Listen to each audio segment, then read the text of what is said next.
کہ گدا کو بادشاہ یا بادشاہوں کو گدا کر دے، کہ موسیٰ لینے جائے آگ پیغمبری عطا کر دے۔ وہ موسیٰ تو اللہ سے آگ لینے گیا تھا، اللہ نے اس کو پیغمبر بنا کے بھیج دیا، اس کے ساتھ اس کے بھائی ہارون کو بھی نبی بنا دیا۔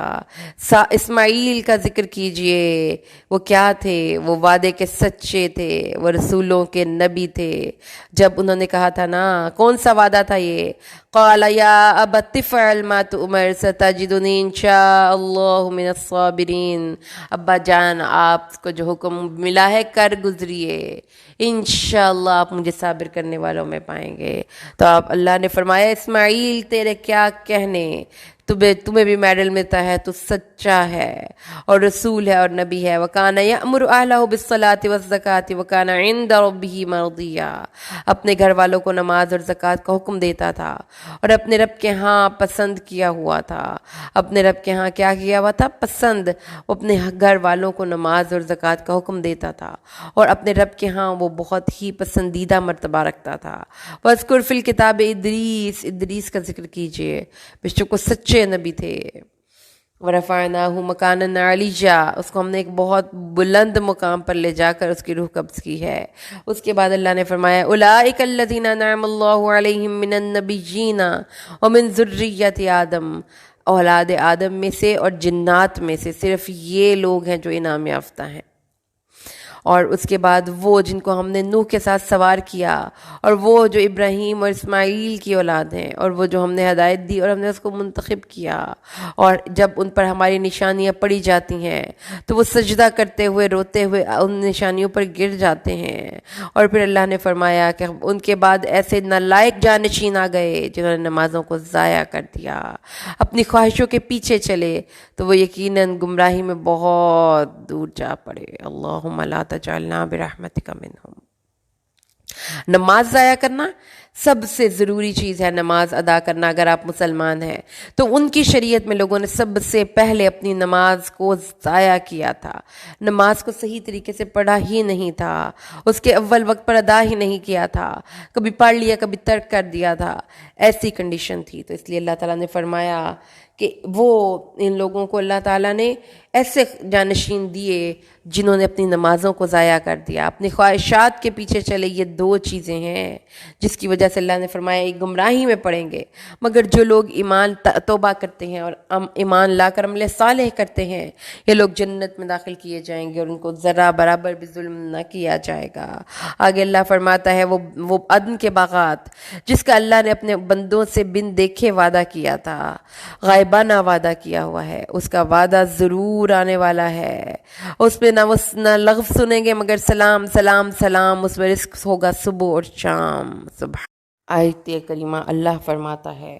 اور پھر یہ ہے وہ اللہ تعالیٰ، آگے اللہ تعالیٰ فرماتا ہے کہ جو کچھ بھی ہم اتارتے ہیں وہ اللہ کے حکم کے ساتھ اتارتے ہیں، تیرا رب کبھی بھی بھولنے والا نہیں، وہ رب جو آسمان اور زمین اور ان دونوں کے درمیان کا رب ہے، تو اس کی خوب عبادت کر۔ تو کیا تو اللہ کا کوئی ہم نام جانتا ہے؟ انسان کہتا ہے کہ جب میں مر جاؤں گا تو واقعی کیا مجھے زندہ کر کے اٹھایا جائے گا؟ اللہ فرماتا ہے کیا وہ نہیں دیکھتا ہم نے اس سے پہلے اس کو پیدا کیا تھا اور وہ کوئی چیز نہ تھا؟ تیرے رب کی قسم، بے شک ہم انسانوں اور شیطانوں کو ضرور اکٹھا کر کے انہیں جہنم کے گرد ضرور گھٹنوں کے بل گرے ہوئے داخل کریں گے۔ گھٹنوں کے بل، یہ ہے ان کی تصویر، نہایت ذلیل و خوار اور خوف زدہ ہو کر گھٹنوں کے بل گرے ہوں گے، ان میں کھڑا ہونے کی طاقت بھی نہیں ہوگی، جس سے یہ پتہ چلتا ہے کہ وہ ان کی کمپلیٹ ہیوملیشن ہوگی۔ اور پھر اللہ فرماتا ہے ہم ہر گروہ میں سے اس شخص کو ضرور کھینچ نکالیں گے جو رحمان کے خلاف زیادہ سرکشتہ ہوتے ہیں نا، کچھ لوگ زیادہ سرکشی میں آگے ہوتے ہیں، پھر وہ لوگ سب سے پہلے آگ میں چونکے جائیں گے، کیونکہ وہ حقدار تھے نا، کہ ان کو سب سے زیادہ شک تھا، تو سب سے پہلے تو شک ان کا ہی ختم ہونا چاہیے تھا۔ پھر قرآن کہتا ہے کہ تم میں سے ہر کوئی دوزخ میں وارد ہونے والا ہے۔ وارد مطلب یہاں سے گزرے گا یا اس کے اوپر سے گزرے گا، جیسا کہ مفسرین نے کہا ہے پل صراط سے ہر ایک کو گزرنا ہوگا، اور یہ پل جہنم کے اوپر سے رکھا جائے گا۔ اور متعدد احادیث سے یہ ثابت ہے کہ مومن اور کافر سب اس پل سے گزریں گے۔ پھر ہم ان لوگوں کو جنہوں نے پرہیزگاری کی نجات دے دیں گے، اور ظالموں کو اس میں گھٹنوں کے بل گرے ہوئے چھوڑ دیں گے۔ اور جب ان پر ہماری نشانیاں واضح طور پر پڑی جاتی ہوتی ہیں۔ تو وہ لوگ جنہوں نے کفر کیا ان لوگوں سے کہتے ہیں جو ایمان لائے، دونوں گروہوں میں کون مقام میں بہتر اور مجلس کے اعتبار سے اچھا ہے؟ یعنی جب مسلمانوں کو جنت کی بشارت سنائی جاتی ہے تو کافر اپنی دنیا کی محفلوں کو دکھا کر بتاتے ہیں کہ لو بھائی جنتیوں کی محفل تو دیکھ لو، دنیا میں تو دیکھ لو کہ کس کی محفل بہتر ہے، اور کتنی ہی بستیاں ہم نے ان سے پہلے ہلاک کی جو ساز و سامان اور دیکھنے میں ان سے کہیں اچھے تھے۔ اللہ تعالیٰ نے فرمایا ان کی دنیاوی شان و شوکت کا ان کو کوئی فائدہ نہیں ہونے والا۔ پھر اللہ فرماتا ہے جو شخص گمراہی میں پڑا ہو تو لازم ہے کہ اسے رحمان ایک مدت تک مہلت دے، یہاں تک کہ جب وہ اس چیز کو دیکھ لے یعنی عذاب یا قیامت، تو پھر اس کو پتہ چل جائے کہ کس کا مقام زیادہ برا اور لشکر کے اعتبار سے زیادہ کمزور ہے۔ اللہ نے فرمایا ایک وقت تک بھی اگر تمہیں ہم مہلت دے دیتے ہیں اور پھر اللہ کا عذاب یا اللہ کی تک آنے والے لشکروں کو دیکھ لیتے ہو تو تمہیں اندازہ ہو جائے گا کہ جو ایمان ہے وہ کتنی بڑی دولت ہے، کیونکہ جو مومن ہوں گے، ہدایت یافتہ لوگ ہوں گے، اللہ ان کی ہدایت میں ان کو اضافہ کرے گا اور نیکیاں ہی باقی رہنے والی ہیں۔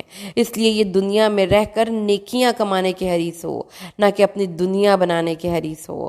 اور کیا تو نے اس شخص کو دیکھا جس نے ہماری نشانیوں کے ساتھ کفر کیا اور پھر اس نے کہا کہ مجھے تو ضرور ہی مال اور اولاد اللہ کے پاس بھی دے دی جائے گی؟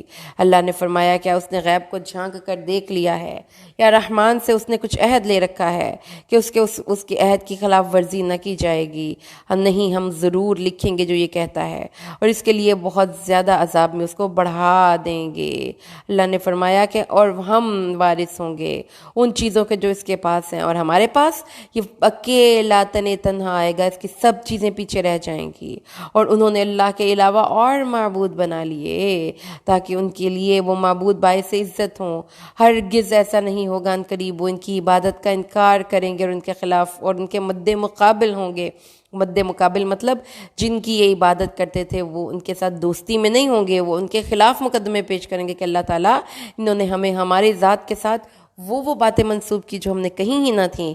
کیا تو نے نہ دیکھا بے شک ہم نے شیطانوں کو کافروں پر چھوڑ رکھا ہے، وہ انہیں خوب ابھارتے ہیں، خوب ابھارنا یعنی ان لوگوں کے سروں پر شیاطین مسلط ہیں۔ اب وہ ان کو جیسے کسی کو اسیب لگ جاتا ہے نا، تو ان کافروں کا ریموٹ اب شیطان کے ہاتھوں میں ہے۔ اب وہ خوب ان کو ابھارتے ہیں، ان کو غلط باتوں کی طرف رہنمائی کرتے ہیں۔ تو پس تو ان پر جلدی نہ کر، ہم ان کے لیے دن گن رہے ہیں۔ اللہ تعالیٰ فرماتے ہیں ان کے لیے دن گنے جا چکے ہیں، اور جب متقین وفد بنا کر، مہمان بنا کر اللہ کے سامنے پیش کیے جائیں گے۔ وفد کہتے ہیں کسی اہم کام کے لیے یا کوئی عطیہ حاصل کرنے کے لیے کسی بادشاہ یا بڑی شخصیت کے پاس جایا جائے، اور ہم ورد یعنی پیاسے دوزخیوں کو دوزخ کی طرف ہانکیں گے۔ اللہم لا تجعلنا برحمتک منہم۔ وہ کسی سفارش کے اللہ کے پاس مالک نہ ہوں گے مگر جس نے اللہ سے کوئی عہد لے لیا، یعنی عہد بھی 5 گانہ نماز کی پابندی کو بھی ایک حدیث میں اللہ نے عہد قرار دیا ہے کہ جو اللہ نے فرمایا ہے کہ یہ وہ عہد ہے جو ہمارے اور مشرکین کے درمیان ہے، جس نے نماز کو ترک کیا وہ بلا شبہ کافر ہو گیا۔ لوگوں نے کہا اللہ کی کوئی اولاد ہے، اللہ نے اولاد بنا لی، یہ تو یقیناً تم ایک بہت بھاری بات لاتے ہو۔ آسمان یہ قریب ہے کہ اس بات سے پھٹ جائیں، زمین شک ہو جائے اور پہاڑ ڈھہ جائیں کہ انہوں نے اللہ کے لیے اولاد بنا لی۔ اللہ کے لیے لائق نہیں کہ اس کی کوئی اولاد ہو، اور ہر ایک چیز جو کچھ بھی آسمان اور زمین میں ہے وہ اللہ کے پاس غلام بن کر آنے والا ہے۔ بلا شبہ یقیناً اس نے ان کا احاطہ کر رکھا ہے اور ان کو خوب اچھی طرح شمار کر رکھا ہے کہ ہر ایک اللہ کے پاس اکیلا آنے والا ہے۔ بے شک وہ لوگ جو ایمان لائے جنہوں نے نیک اعمال کیے، اللہ ان کے لیے دلوں میں محبت پیدا فرمائے گا۔ نیک ایمان، عمل اور عمل صالح، ان کے لیے اللہ لوگوں کے دلوں میں محبت پیدا فرما دے گا۔ اللہم اجعلنا برحمتک منہم۔ جب اللہ کسی بندے سے محبت کرتا ہے تو جبریل کو کہتا ہے بے شک اللہ فلاں بندے سے محبت کرتا ہے، تم بھی اس سے محبت کرو۔ جبریل امین ان سے محبت کرتے ہیں اور آسمان والوں میں منادی کر دی جاتی ہے، سب آسمان والے اس سے محبت کرتے ہیں۔ اس لیے اللہ تعالیٰ نے فرمایا کہ وہ اللہ اس بندے کا محبت دلوں میں رکھ دیتا ہے، اور جب اللہ کسی بندے سے بغض رکھتا ہے تو جبریل کو کہتا ہے اے میرے جبریل میں فلاں سے نفرت کرتا ہوں، ناراض ہوں، تو بھی اس سے بغض رکھ، تو ساتوں آسمان میں منادی کر دی جاتی ہے۔ اس لیے اللہ کے ہاتھ میں ہے محبت اور نفرت، اور اللہ فرماتا ہے سو اس کے سوا کچھ نہیں، ہم نے اس قرآن کو تیری زبان میں آسان کر دیا ہے۔ اس قرآن کو آسان کر کے اللہ نے اتارا ہے تاکہ جو اس سے نصیحت حاصل کرنا چاہتا ہے کر لے۔ کم اہلکنا قبلہم من قرن، ہم نے تجھ سے پہلے کتنی بستیوں کو ہلاک کیا ہے، کتنے زمانے کے لوگوں کو ہلاک کیا ہے، کیا تم میں ان کسی ایک کو بھی محسوس کرتا ہے یا اس کی بھنک بھی سنتا ہے؟ ضدی سخت جھگڑالو قومیں تباہ و برباد ہو گئی، صفائی ہستی سے مٹا دی گئیں۔ اللہ کی طاقتوں کو چیلنج نہ کرو۔ الحمدللہ سورۃ مریم کی مطالعہ ہم نے آج 98 آیات تک مکمل کر لیا۔ بسم اللہ الرحمن الرحیم۔ طٰہٰ حروف مقطعات ہیں۔ ما انزلنا علیک القرآن لتشقیٰ، ہم نے تجھ پر یہ قرآن اس لیے نازل نہیں کیا ہے نبی کہ تو مصیبت میں پڑ جائے، یعنی نبی صلی اللہ علیہ وسلم نزول وحی کے بعد ہر آن اس فکر میں رہتے تھے کہ سب لوگ کسی نہ کسی طریقے سے مسلمان ہو جائیں، اور آپ اس کے لیے اتنی مشقت اٹھاتے اور ان کی بے رخی پر غمزدہ ہوتے۔ پھر اللہ نے آپ کو تسلی دی کہ اتنی بھی مشقت اور فکر کیا کہ آپ مصیبت ہی میں پڑ جائیں۔ یہ قرآن آپ کی شقاوت کے لیے نہیں، آپ کے دل کی پریشانی کے لیے نہیں اتارا گیا، بلکہ سعادت کے لیے اتارا گیا ہے، لیکن نصیحت ہے اس کے لیے جو ڈرتا ہے۔ یہ اس کی طرف سے اتارا گیا ہے جس نے زمین کو اور اونچے آسمانوں کو پیدا کیا، السماوات العلی، اونچے اونچے آسمانوں کو پیدا کیا۔ قرآن کسی جادوگر، کاہن، شاعر، شیطان، جن، انسان، فرشتے یا کسی بھی اور مخلوق کا کلام نہیں ہے، بلکہ یہ تمہارے اس عظیم الشان رب کا کلام ہے جس کا آسمان اور زمین پر بول بالا ہے، اور وہ بلند و بالا آسمان کا مالک ہے جس کے نیچے تم رہتے ہو۔ اور اس کے بعد اللہ فرماتا ہے الرحمن علی العرش استویٰ، وہ بے حد رحم کرنے والا عرش پر بلند ہوا۔ عرش کا لفظی مطلب ہے تخت، استوا ارتفاع، یعنی اللہ اپنے عرش پر مستوی ہے۔ لہو ما فی السماوات وما فی الارض وما بینہما وما تحت الثری، اسی کے لیے ہے جو کچھ بھی آسمانوں میں ہے، جو کچھ بھی زمین میں ہے، اور جو ان دونوں کے درمیان میں ہے، اور جو زمین کی گیلی مٹی کے نیچے ہے، یعنی کہ زمین کی ہر گہرائی تک، تحت الثری تک اللہ جانتا ہے۔ وَإِن تَجْهَرْ بِالْقَوْلِ، اگر تو کسی بات کو اونچی آواز سے کرے تو بھی اور پوشیدہ کہے تو بھی وہ اس کو جانتا ہے۔ اللہ لا الہ الا ہو، اللہ کے علاوہ کوئی معبود برحق نہیں، اسی کے اچھے اچھے نام ہیں۔ اور کیا تیرے پاس موسیٰ کی خبر پہنچی ہے؟ کون سی خبر؟ موسیٰ علیہ السلام کا قصہ بیان کیا جا رہا ہے جس کا مقصد یہ تھا کہ نبی صلی اللہ علیہ وسلم کے دل ٹھہر جائیں اور آپ کو تسلی مل جائے، کیونکہ جن دنوں میں یہ صورت نازل ہوئی مکہ میں نبی صلی اللہ علیہ وسلم کو ایسے ہی حالات درپیش تھے جیسے موسیٰ کو درپیش آ چکے تھے۔ اللہ لا الہ الا ہو لہ الاسماء الحسنی۔ اچھا جی، آگے اللہ فرماتا ہے کہ جب موسیٰ نے آگ دیکھی تو اپنے گھر والوں سے کہا تم ٹھہرو، بے شک میں نے ایک آگ دیکھی ہے، شاید میں تمہارے پاس اس سے کوئی انگارہ لاؤں، اس آگ پر کوئی رہنمائی حاصل کروں۔ تو جب وہ اس کے پاس آیا تو اسے آواز دی گئی یا موسیٰ انی انا اللہ، انی انا ربک، میں تمہارا رب ہوں، تو اپنی دونوں جوتیاں اتار لے، بے شک تو پاک وادی طوا میں ہے۔ اللہ تعالیٰ نے فرمایا ہے کہ جوتیاں اتار کر آؤ، یعنی کہ ان کی جوتیوں میں شاید کوئی علائش لگی تھی، لیکن رسول، اور پھر یہ کہ غالباً اسی سے یہ مسئلہ یہودیوں نے بنا لیا کہ جوتا پہن کر نماز پڑھنا جائز نہیں۔ رسول صلی اللہ علیہ وسلم نے اس غلط فہمی کو دور کرنے کے لیے فرمایا یہودیوں کے خلاف عمل کرو، کیونکہ وہ اپنے جوتوں اور موزوں میں نماز نہیں پڑھتے۔ اور میں نے رسول صلی اللہ علیہ وسلم، عبداللہ بن عمر روایت کرتے ہیں، میں نے رسول صلی اللہ علیہ وسلم کو ننگے پاؤں اور جوتا پہن کر دونوں طریقے سے نماز پڑھتے ہوئے دیکھا ہے، اور رسول صلی اللہ علیہ وسلم اپنے اصحاب کو نماز پڑھا رہے تھے۔ دوران نماز آپ نے اپنے جوتے اتار کر بائیں طرف رکھ دیے۔ جب لوگوں نے یہ دیکھا تو انہوں نے بھی اپنے جوتے اتار دیے۔ آپ نے اپنی نماز پوری کی تو فرمایا تمہارے جوتے اتارنے کا سبب کیا ہوا؟ انہوں نے کہا ہم نے آپ کو دیکھا، آپ جوتے اتارے تو ہم نے بھی اتار دیے۔ آپ نے فرمایا میرے پاس جبرائیل امین آئے تھے، انہوں نے مجھے بتایا تھا کہ ان میں گندگی لگی ہوئی ہے، جب تم میں کوئی مسجد کو آئے تو دیکھ لے، اگر اپنے جوتوں میں کوئی گندگی دیکھے تو اسے مل کر صاف کر کے انہیں پہن کر نماز پڑھ لے۔ ٹھیک ہے جی، تو تو اس سے آپ کو یہ پتہ چل گیا کہ جوتے ناپاک نہیں ہوتے، اگر ان کے اندر آپ نماز پڑھنا چاہیں تو پڑھ سکتے ہیں۔ وَأَنَا اخْتَرْتُكَ فَاسْتَمِعْ لِمَا يُوحَىٰ، اور میں نے تجھے چن لیا تو غور سے سن جو تجھے وحی کی جاتی ہے۔ بے شک میں ہی اللہ ہوں، میرے سوا کوئی معبود نہیں، سو میری عبادت کر اور میری یاد کے لیے نماز قائم کر۔ اللہ نے فرمایا کہ میں اللہ ہوں، تو میری نماز کس کے لیے؟ اننی انا اللہ لا الہ الا انا فاعبدنی واقم الصلاۃ لذکری، میرے ذکر کے لیے نماز قائم کر۔ ان الساعۃ آتیۃ اکاد اخفیہا لتجزا کل نفس بما تسعی، یقیناً قیامت آنے والی ہے، میں اس کو چھپا کر رکھوں گا تاکہ ہر شخص کو اس کا بدلہ دیا جائے جو وہ کوشش کرتا ہے۔ قیامت کا ظہور ایک یقینی چیز ہے، اور اللہ تعالیٰ نے فرمایا کہ اس لیے ہے تاکہ ہر انسان کی کوشش کا اس کو ثمر مل جائے، اور اور تجھے کہیں اس سے وہ شخص روک نہ دے جو اس پر یقین نہیں رکھتا، اور جو اپنی خواہش کے پیچھے لگا ہوا ہے تو پس تو ہلاک ہو جائے گا۔ یعنی جمع غفیر، اگر آخرت کو لوگوں کا ایک بڑے کا بڑا ہجوم جو آخرت پر یقین نہیں رکھتا ہے تو وہ قیامت کو تسلیم نہیں کرتا، تو اے نبی ان کا تسلیم نہ کرنا تمہیں نہ روک دے کہ تم ان کے پیچھے نہ چلو، کیونکہ وہ لوگ دلیل اور برہان کو چھوڑ کر اپنے خواہش نفس کے پیچھے چل رہے ہیں۔ اور یہ تیرے ہاتھ میں کیا ہے موسیٰ؟ موسیٰ نے کہا ہی عصای، یہ میری لاٹھی ہے، میں اس پر ٹیک لگاتا ہوں اور اس کے ساتھ اپنی بکریوں پر پتے چاٹتا ہوں، اور میرے لیے اس میں کئی اور ضرورتیں ہیں۔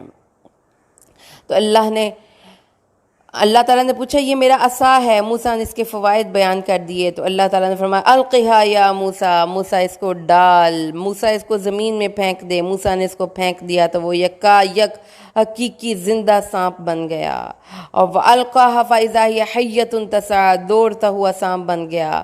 حضرت موسیٰ اس سے خوف زدہ ہو گئے۔ قَالَ خُذْهَا وَلَا تَخَفْ، اللہ نے کہا اس کے پکڑ اور اس کو ڈر نہیں۔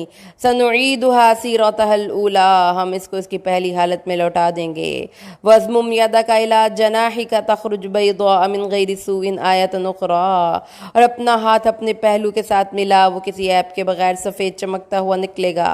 اس حال میں کہ ایک اور نشانی ہے، یعنی کوئی سفیدی برس وغیرہ سے نہیں، کوئی عیب نہیں، یہ ایک معجزہ ہے۔ لِنُرِيَكَ مِنْ آیَاتِنَا الْكُبْرَىٰ، تاکہ ہم تمہیں اپنی بڑی بڑی چند نشانیاں دکھائیں۔ اذهب إِلَىٰ فِرْعَوْنَ إِنَّهُ طَغَىٰ، فرعون کی طرف جلدی جا، بے شک اس نے سرکشی کی ہے، تکبر اور سرکشی میں ہر حد سے متجاوز ہو گیا ہے، اور بندہ ہو کر رب اعلیٰ ہونے کا دعویٰ کر بیٹھا ہے۔ اس نے کہا، حضرت موسیٰ نے کہا رب اشرح لی صدری ویسر لی امری، اے میرے رب میرا کام آسان کر دے، یا اللہ میرا سینہ کھول دے اور میرا کام آسان کر دے۔ وَاحْلُلْ عُقْدَةً مِّن لِّسَانِي، اور میری زبان کی گرہ کھول دے۔ کیا حضرت موسیٰ کی زبان میں وہ روانی نہ تھی جس کی وجہ سے بھی فرعون نے اس کو تانا دیا تھا کہ جاؤ بھائی جاؤ، یہ جس کو بولنا آتا نہیں وہ ہمیں دین کی باتیں بتاتا ہے۔ فرعون کی لیکن حضرت موسیٰ کو اپنا، یہ دیکھیں اس سے کیا پتہ چلتا ہے، اس سے خود شناسی ہونی چاہیے، انسان کو پتہ ہونا چاہیے کہ اس کے اندر کیا کیا عیب ہیں، اور اس کے لیے اس کو کس کس قسم کے ساتھیوں کی ضرورت ہے۔ حضرت موسیٰ کو یہ پتہ تھا کہ میری زبان اس طرح سے فصیح نہیں، میں اتنے کلیئر الفاظ نہیں بول سکتا، تو انہوں نے کہا وَاحْلُلْ عُقْدَةً مِّن لِّسَانِي، میری زبان کی گرہ کھول دے، یفقہوا قولی، کہ وہ میری بات کو سمجھ سکیں۔ تو جس کو کسی کو کوئی سبق یاد کرنا ہو، کوئی چیز پڑھنی ہو، کوئی کسی کو پیغام پہنچانا ہو تو یہ دعا پڑھا کریں، رب اشرح لی صدری ویسر لی امری واحلل عقدۃ من لسانی یفقہوا قولی، اور واجعل لی وزیرا من اہلی، اور میرے لیے میرے گھر والوں میں سے ایک وزیر بنا دے، ایک میرا نائب بنا دے جو ہارون ہو، وہ میرا بھائی ہو، اشدد بہ ازری، اس سے میری پشت مضبوط کر دے۔ تو بھائیوں کے سہارے ہوتے ہیں، جیسا کہ حضرت موسیٰ کا بھائی ہارون اس کا سہارا تھا۔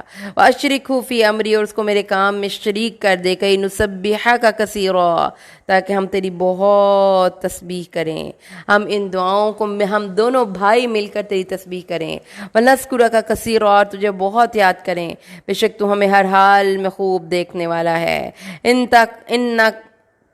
کا کنتا بنا بصیرا قال قد اوتیت سؤلک یا موسیٰ، اے موسیٰ تجھے تیرا سوال عطا کیا گیا، یعنی تیری مرادیں پوری ہو گئیں، تیرے دل کا سینہ بھی کھول دیا گیا، تیری زبان کی گرہ بھی کھل گئی، تمہارے لیے بقدر ضرورت آسان ہو گئی، اور اے موسیٰ تجھے تیرا سوال دے دیا گیا، تجھے ہارون بھی دے دیا گیا۔ وَلَقَدْ مَنَنَّا عَلَيْكَ مَرَّةً أُخْرَىٰ، اور ہم نے تجھ پر ایک اور بھی تو احسان کیا تھا، دیکھو اے موسیٰ تم پر میرے احسانوں کی کتنی لمبی لسٹ ہے۔ گدا کو بادشاہ یا بادشاہوں کو گدا کر دے، میرے مالک تو جب چاہے کسی کو کیا سے کیا کر دے، اور میرے اللہ کی رحمت اور عنایت دیکھیے شامی کہ موسیٰ لینے جائے آگ، پیغمبری عطا کر دے۔ یہ اللہ کی عطا تھی موسیٰ پر۔ ایک اور عطا تھی، اذ اوحینا الی امک ما یوحی، جب اللہ نے فرمایا کہ تیری ماں کی طرف ہم نے القاء کی، اس کے دل میں یہ بات ڈال دی۔ کیا تھا؟ حضرت موسیٰ کی قوم کے لوگ اتنے ناتوان اور عاجز تھے کہ کوئی بچہ پیدا ہوتا تھا نا لڑکا، تو اس کو پکڑ کر اس کی قوم، اس کے بادشاہ ذبح کر کے مار دیا کرتے تھے۔ حضرت ہارون جس سال پیدا ہوئے اس سال بچوں کو زندہ رکھنے کا سال تھا، جس سال حضرت موسیٰ پیدا ہوئے وہ سال بچوں کے مارے جانے کا سال تھا۔ جب کوئی عورت حاملہ ہو کر بچہ جنتی تو اب اس کے اوپر خوف کے سائے منڈلا رہے ہوتے۔ حضرت موسیٰ کی والدہ نے بھی بچے کو جنم دے دیا۔ اب وہ جو سرکاری ہرکاریں ہیں اور دائیاں ہیں وہ پھر رہی ہیں، کہیں کوئی بچے کی بھنک بھی پڑ جائے تو اس کو قتل کر دیں۔ حضرت موسیٰ کی والدہ نے اس بچے کو جنم دیا اور پھر جلدی اس کو تابوت میں بند کر کے اس تابوت کو کیا کیا، اس تابوت کو دریا کے کنارے پر ڈال آئے، اور اللہ نے فرمایا وہ میرے تجھ پر بڑی عطا تھی کہ اسے ایک میرا اور تمہارا دونوں کا دشمن اٹھا لے گا، پھر میں تجھ پر اپنی طرف سے ایک محبت ڈال دی تاکہ تیری پرورش میری آنکھوں کے سامنے کی جائے۔ وَأَلْقَيْتُ عَلَيْكَ مَحَبَّةً مِّنِّي، یعنی اے موسیٰ تیری صورت اتنی منموہنی تھی، اتنی خوبصورت تھی کہ جو دیکھتا تھا اس تمہاری طرف دیکھتا ہی رہ جاتا تھا، تمہاری صورت میں انوکھی دل ربائی رکھی۔ اسی لیے اللہ نے فرمایا کہ وَأَلْقَيْتُ عَلَيْكَ مَحَبَّةً مِّنِّي، یعنی میں نے تجھ پر انوکھی محبت ڈال دی تاکہ تجھ سے محبت کی جائے، تاکہ تیری پرورش میری آنکھوں کے سامنے کی جائے۔ یعنی یہ اللہ کی خاص عطا تھی حضرت موسیٰ کی پروٹیکشن کے لیے۔ دیکھیں نا کون ہے جو ایسی محبتوں کے پردوں میں کسی انسان کو چھپا دے سوائے اللہ کے۔ اور جب تیری بہن چلتی تھی اس کے پیچھے پیچھے چلی جاتی تھی تو کہتی تھی کیا تمہیں بتاؤں جو اس کی پرورش کرے؟ ہوا کیا؟ حضرت موسیٰ کو اٹھا کر لے گئے، محل کے اندر لے گئے تو وہ خوبصورت اور منموہنی صورت کو دیکھ کر سب اس سے متاثر ہو گئے۔ پھر آسیہ نے اپنے خامد سے کہا کہ چلو بھائی سارے جو بچے مارتے ہو تو ایک اس بچے کو رہنے دو، کیا فرق پڑتا ہے، اور ویسے بھی ہم شاید اس کو اپنی اولاد بنا لیں۔ تو موسیٰ کا جو فرعون تھا وہ مان گیا۔ اب یہ سارا واقعہ کون دیکھ رہا ہے؟ موسیٰ علیہ السلام کی بہن، جو پیچھے پیچھے جا رہی تھی دیکھنے کے لیے کہ اس صندوق کے ساتھ ہوگا کیا۔ اس نے جا کر دیکھا تو جیسے ہجوم اکٹھا ہو جاتا ہے نا کوئی نئی چیز، اسی ہجوم کا حصہ بن کر وہ بھی محل کے اندر چلی گئی۔ اب وہاں پر جا کر بچہ، اب سارا سین اس نے دیکھ لیا۔ اینڈ یہ ہوا کہ اس بچے کو اب دودھ پلانے والی دائیا وہ دیکھنی تھی۔ بچہ رو رہا ہے، بلک رہا ہے، لیکن وہ کسی دائیا کا دودھ نہیں پی رہا۔ حتیٰ کہ اس کی بہن پھر اس نے کہا کہ میں تمہیں اس کا پتہ بتاؤں جو اس کی پرورش کرے، ہم نے اسے تجھے تیری ماں کی طرف لوٹا دیا۔ تو انہوں نے کہا ایک عورت میں بھی جانتی ہوں لیکن وہ آ نہیں سکتی، اس کے گھر بچے کو بھیجنا پڑے گا، تو وہ ہو سکتا ہے کہ اس کا دودھ یہ پی لے۔ اور پھر وہی بچہ واپس اپنی ماں کی طرف لوٹ گیا، اور اس کو ماں نے دودھ بھی پلایا اور سرکاری اجرت بھی لی تاکہ اس کی آنکھ ٹھنڈی ہو اور وہ غم نہ کرے۔ اور تو نے ایک شخص کو قتل کیا، قتل کا قصہ بھی آپ کو سب کو پتہ ہے۔ اللہ تبارک و تعالیٰ نے یہ بات بتا دی کہ حضرت موسیٰ کے ہاتھوں ایک آدمی کا قتل ہو گیا، تو اللہ نے فرمایا کہ تمہیں ایک آدمی کے قتل ہونے کے بعد قبطی کا آزمائش کے ریفرنس میں ایک قتل ہو گیا، پھر ہم نے تجھے غم سے نجات دی اور ہم نے تجھے آزمایا، خوب آزمانا، پھر کئی سال تم مدین والوں میں ٹھہرا رہا۔ مدین یعنی کہ 10 سال تک حضرت موسیٰ وہاں سے جب آدمی کو مارا تھا تو نکلے تھے، تو وہاں سے نکل کے وہ مدین میں جا ٹھہرے۔ پھر تو ایک مقرر اندازے پر آیا اے موسیٰ، اور ہم نے تجھے اپنے نفس کے لیے خاص چن لیا، وَاصْطَنَعْتُكَ لِنَفْسِي۔ یہ 10 سال جو ٹریننگ ہوئی تھی موسیٰ، اب تو اس قابل ہو گیا ہے کہ اب تو اس عظیم الشان نبوت کے بار کو اٹھا سکتا ہے۔ اذهب انت واخوك بآیاتی ولا تنیا فی ذکری، تو اور تیرا بھائی میری آیات لے کر جاؤ اور میری یاد میں سستی نہ کرنا، میری آیات میں سستی نہ کرنا، میری نشانیاں یعنی عصا اور ید بیضا تمہارے پاس ہوں گی، بلا جھجک جاؤ اور میرا پیغام پہنچاؤ، اور سستی نہ کرنا، سستی یا کوتاہی نہ کرنا، تھکنا نہیں، میری یاد میں کمی نہ کرنا۔ یہ 3 کام نہیں کرنے، سستی، کوتاہی، یاد میں کمی، تھکنا۔ اس سے تمہارا عزم کم ہمت ہو جائے گا اور تمہارے قدم لڑکھڑا جائیں گے اگر تم نے یہ کیا۔ اور پھر اللہ نے فرمایا جاؤ فرعون کی طرف، بے شک وہ سرکش ہو گیا ہے، انہو طغی، وہ حد سے طغیانی، اس کی جو سرکشی ہے وہ طغیانی کی طرف ہو گئی ہے، حد سے زیادہ وہ اللہ کے احکامات کے آگے کھڑا ہونے والا ہو گیا ہے۔ لیکن اس کے لیے نرم بات کہنا، شاید کہ وہ نصیحت حاصل کرے یا ڈر جائے، غصہ دلانے والی بات نہ ہو۔ دائی کا اسلوب سمجھ لیجئے، دعوت اللہ اگر مقصود اللہ کی طرف ہے، ہدایت، ترقی اور اصلاح ہے، اگر برتری ثابت کرنا نہیں تو پھر سخت کلامی نہیں، ججمنٹل ہونا نہیں کہ بات شروع یہ کریں کہ آپ تو برے کام کرتے ہیں، آپ نے دوزخ کی آگ میں ہی جلنا ہے۔ اللہ نے فرمایا نرم بات کرنا ہے۔ حضرت رسول صلی اللہ علیہ وسلم نے فرمایا عائشہ، اللہ بہت نرمی والا ہے، نرمی کو پسند کرتا ہے، نرمی پر وہ چیز عطا کرتا ہے جو سختی پر کسی کو نہیں دیتا۔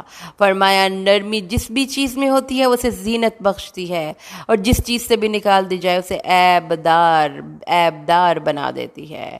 اس لیے اللہ تعالیٰ نے فرمایا شاید کہ وہ نصیحت حاصل کرے یا ڈر جائے، یعنی کہ تمہیں تو 100% شیورٹی نہیں، لیکن موسیٰ اپنی بات کو نرم کرنا۔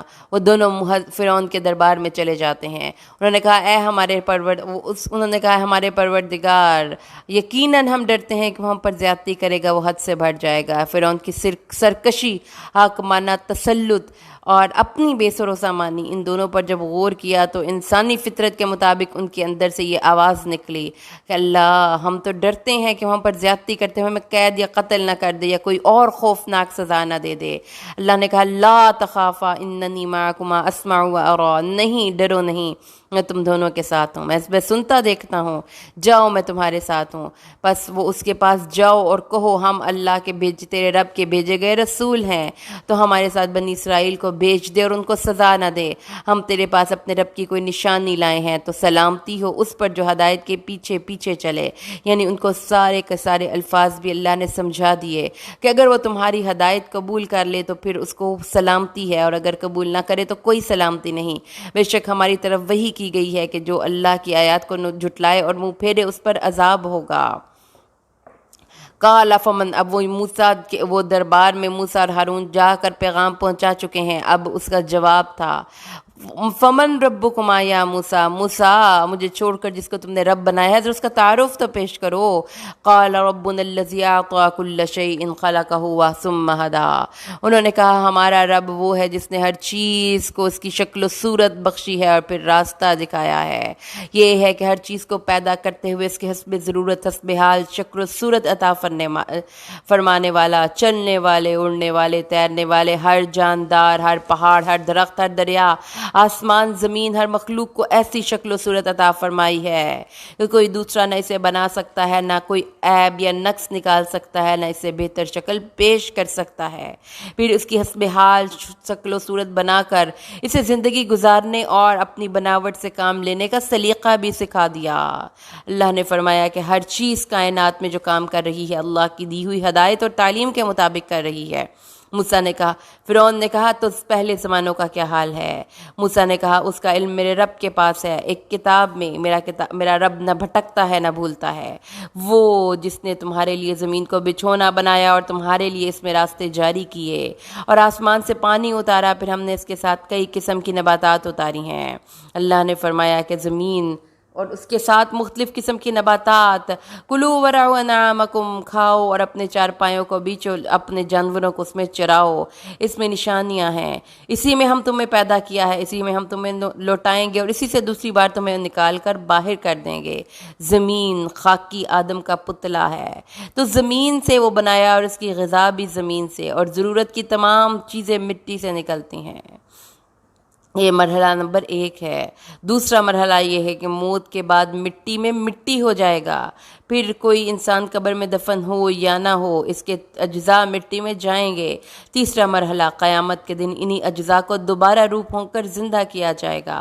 اسی لیے اللہ نے فرمایا ہے کہ کیا اسی سے نکالے جاؤ گے، اسی میں لوٹاؤ گے، اسی سے دوسری دفعہ نکالے جاؤ گے۔ وَلَقَدْ أَرَيْنَاهُ آيَاتِنَا كُلَّهَا فَكَذَّبَ وَأَبَى، بے شک ہم نے اپنی نشانیاں سب کی سب دکھائیں پر اس نے جھٹلایا اور انکار کر دیا۔ کس نے؟ فرعون نے جھٹلایا اور انکار کر دیا۔ کہا کیوں تم دونوں ہمارے شہر میں آ کر فساد کر رہے ہو؟ اے جادوگرو، اس لیے آئے ہو کہ اپنے جادو کے ذریعے ہمیں یہاں سے نکال دے، تو ہم بھی تمہارے مقابلے میں ہر صورت ایسا ہی جادو لائیں گے، بس تو ہمارے اپنے درمیان وعدے کا ایک دن طے کر دے، نہ اس کی ہم خلاف ورزی کریں اور نہ تم، اور وہ ایک مساوی جگہ ہونی چاہیے۔ کہا تمہارے مقابلے کا دن زینت کا دن ہے۔ زینت کا دن کیا؟ کہ وہ زینت کہ دن صبح کے وقت جب سورج نکلنے کے بعد اس کی حرارت کا آغاز ہوتا ہے، تو اس وقت تک سب لوگوں میں منادی کر دی جائے اور زیادہ سے زیادہ لوگ جمع ہوں۔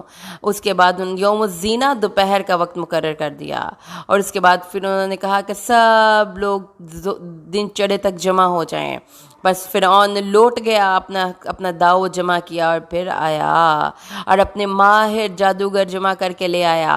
اس کے لیے موسیٰ نے کہا تمہیں افسوس ہے، اللہ پر جھوٹ نہ باندھو، وہ تمہیں ہلاک کر دے گا عذاب سے، اور وہ شخص ہلاک نامراد ہوا جس نے جھوٹ باندھا۔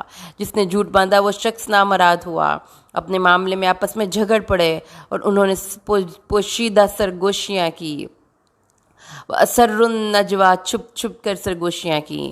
انہوں نے آپس میں باتیں کیا کرنے لگیں، یہ دو ان هَٰذَانِ لَسَاحِرَانِ يُرِيدَانِ أَن يُخْرِجَاكُم مِّنْ أَرْضِكُم بِسِحْرِهِمَا وَيَذْهَبَا بِطَرِيقَتِكُمُ الْمُثْلَىٰ، یہ دو جادوگر ہیں جو چاہتے ہیں تمہیں تمہاری سرزمین سے اپنے جادو کے ذریعے نکال دیں اور تمہارا وہ طریقہ لے جائیں جو سب سے اچھا ہے، سب سے اچھا طریقہ ہے، افضل طریقہ ہے، یعنی مال و دولت اور جاہ و منصب کی ہرس۔ اس بات پر متفق کر دیا کہ یہ دونوں جادوگر ہیں۔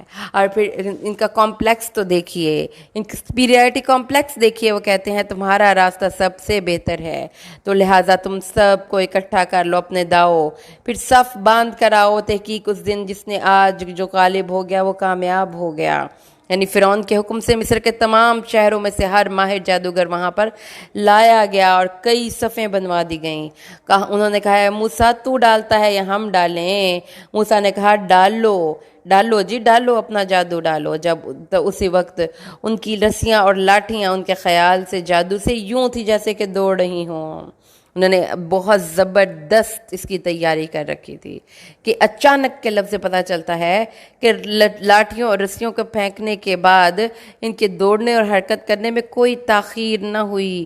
صف در صف کھڑے ہوئے جادوگروں کی بیک وقت پھینکی ہوئی لاٹھیوں اور رسیوں سے میدان دوڑتے ہوئے سانپوں کی شکل میں بدل گیا۔ سورۃ اعراف میں اللہ نے فرمایا ہے کہ انہوں نے لوگوں کی آنکھوں پر جادو کیا تھا اور اس جادو کو سحر عظیم قرار دیا تھا۔ اس کے بعد انہوں نے کہا، موسیٰ اپنے دل میں خوف محسوس کیا، ہم نے کہا لا تخف انک انت الاعلی، موسیٰ خوف نہ کرو، تم ہی یقیناً سب سے بلند ہو۔ والق ما فی یمینک، اور پھینک جو تیرے دائیں ہاتھ میں ہے، وہ نگل جائے گا جو کچھ انہوں نے بنایا۔ بے شک انہوں نے جو کچھ بنایا وہ جادوگر کی چال ہے، اور جادوگر جہاں سے بھی آئے کبھی کامیاب نہیں ہو سکتا۔ اللہ نے کہا ہے کہ جادوگروں کی چالیں کبھی بھی کامیاب نہیں ہو سکتی، اور جادوگر سجدے میں ڈال دیے گئے، اس حال میں کہ انہوں نے کہا ہم ہارون اور موسیٰ کے رب پر ایمان لائے، کیونکہ وہ ماہر فن جادوگر تھے۔ موسیٰ علیہ السلام کی یہ حرکت دیکھ کر، ان کی لاٹھی کا معجزہ دیکھ کر ان کو پتہ لگ گیا کہ یہ جادو تو ہرگز نہیں ہے، یہ کچھ اور ہی چیز ہے۔ انہوں نے تو یہاں پر فرعون کی شکست ہو گئی نا، تو فوراً پنترا بدلا، بڑا بڑا سیاستدان تھا نا. آمنتم لہو قبل ان آذن لکم، اس لیے اس پر ایمان لاتے ہو کہ میں نے تمہیں اجازت دی، اس سے پہلے ہی ایمان لے آئے. انہ لکبیرکم الذی علمکم السحر، یہ تمہارا بڑا ہے جس نے تمہیں جادو سکھایا.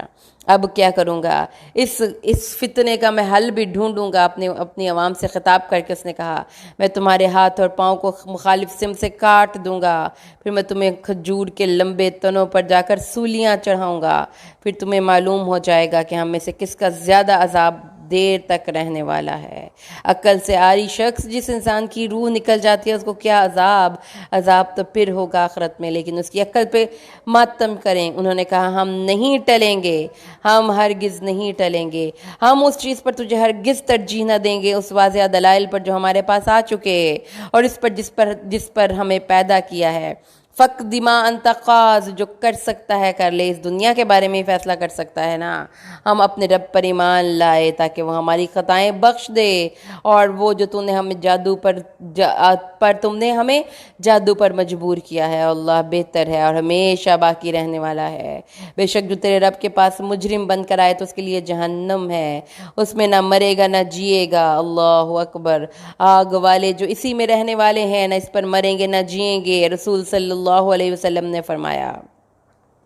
لیکن کچھ لوگ جنہیں ان کے گناہوں کی وجہ سے آگ لگ جائے گی تو اللہ انہیں ایک طرح کی موت دے دے گا، یہاں تک کہ جب وہ کوئلہ ہو جائیں گے تو شفاعت کا اذن ہو جائے گا، تو انہیں ڈھیروں کی صورت میں لایا جائے گا. وہ جنت کی نہروں کے کناروں پر بکھیر دیے جائیں گے. پھر کہا جائے گا کہ جنتیوں ان پر پانی اڈیلو، تو وہ اس طرح اگائیں گے جیسے سیلاب کی لائی ہوئی مٹی میں جڑی بوٹیوں کے بیج فوراً اگ آتے ہیں. نہ مرے گا نہ جیے گا. اللہم لا تجعلنا برحمتک منہم.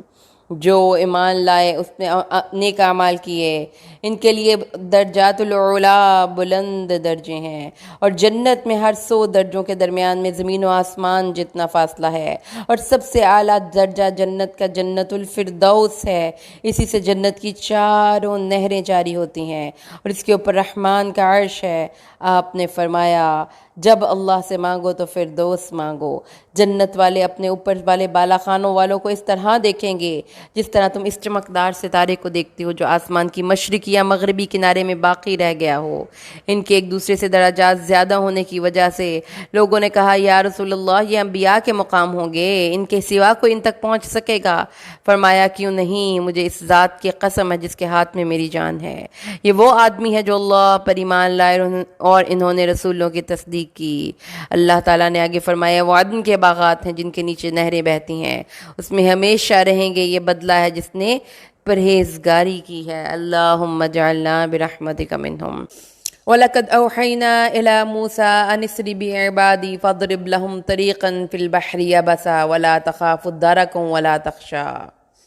اور بلا شبہ یقیناً ہم نے موسیٰ کی طرف وحی کی کہ میرے بندوں کو راتوں رات لے جا، پھر ان کے لیے سمندر میں خشک راستہ بنا، تو نہ پکڑے جانے کا خوف کھائے گا نہ ڈرے گا. فرعون کے جادوگروں کے مقابلے میں ناکام ہونے اور ان کے ایمان قبول کرنے کے بعد ایک لمبی مدت گزری جس میں بنی اسرائیل پر ظلم کے کئی پہاڑ ٹوٹتے رہے. ساتھ ہی فرعون اور اس کی قوم پر قحط، طوفان، ٹڈی دل، جوؤں، مینڈکوں اور خون کی صورت میں کئی عذاب آئے، جن میں سے ہر عذاب کے آنے پر وہ لوگ اپنے ایمان لانے کا اور بنی اسرائیل کو آزادی دینے کا وعدہ کرتے، مگر جب عذاب ٹل جاتا تو صاف مکر جاتے.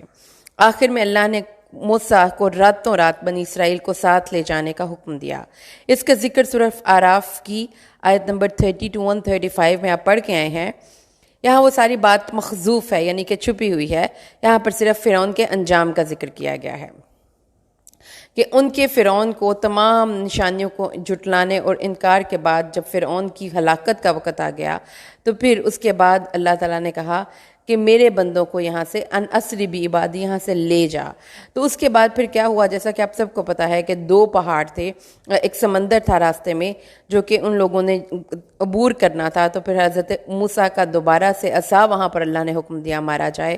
تو پھر وہ ایک عصا سمندر کو پھاڑنے کا ذریعہ بنا، اور جب وہ سمندر پھٹ گیا اور فرعون اور حضرت موسیٰ بنی اسرائیل کو لے کر سمندر کے پار اتر گئے، تو فرعون نے ان کا پیچھا کیا اپنے تمام جاہو جلال اور لاہو لشکر کے ساتھ، لیکن ان کو سمندر میں اس چیز نے ڈھانپ لیا جس چیز نے اس کو ڈھانپ لیا، یعنی کہ وہ چیز کیا تھی جس نے اس کو ڈھانپ لیا، وہ انسانی بیان میں آ نہیں سکتی۔ اسے بیان کرنے کا حق ہے تو انسان کی عقل میں وہ سما نہیں سکتی، بس ان کی تفصیلات کا حال مت پوچھو۔ ان سب کا سمندر میں غرق ہونا، پانی کی راہ سے آگ کا ایندھن بننا، مرتے وقت اور بعد میں فرشتوں کی مار بے حساب و بے شمار ہے جو بیان سے باہر ہیں۔